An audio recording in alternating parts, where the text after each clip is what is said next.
notes. So in this example, you are given a mercury manometer that's connected to a gas container, and you are also told that the atmospheric pressure is 760 millimeter mercury. So this is just another unit for pressure, and this is the atmospheric pressure. You are also told that point X is at the bottom of the U tube.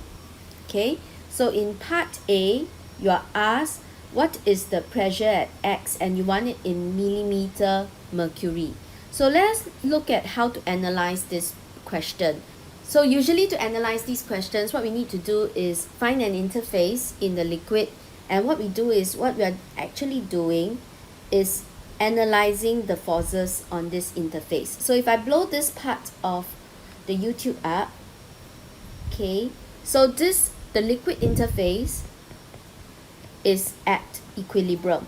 So the force acting on the left side is actually equals to the force acting on the right side. If we take the force divide by the area, then of course what we are saying is also the pressure on the left side is also equals to the pressure on the right side.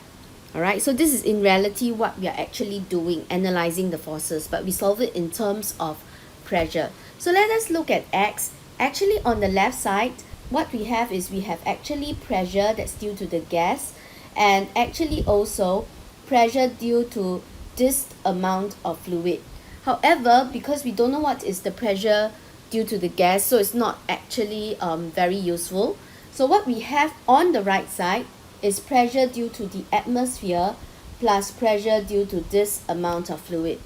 Now, given in the question, this is 760 millimeter Hg, and this is 3.4. Converted into millimeter Hg, that would be equivalent to 34 millimeter Hg. And that is the one that we are looking at.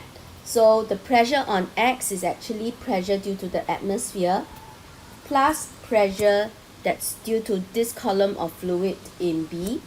Alright, so that would be 760 millimeter mercury plus 34 millimeter mercury. Okay, so that is for part A. Now let's look at part B. In part B now, we want to look at the pressure of the gas in millimeter Hg.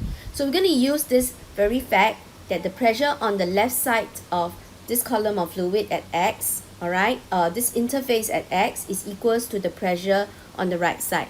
So the pressure due to the gas plus pressure due to this column of fluid at A, okay, must be equals to the pressure that we found in X. So the pressure due to the gas is equals to pressure at X minus pressure at A. So with that, the pressure at X earlier on we found was 794 millimeter Hg.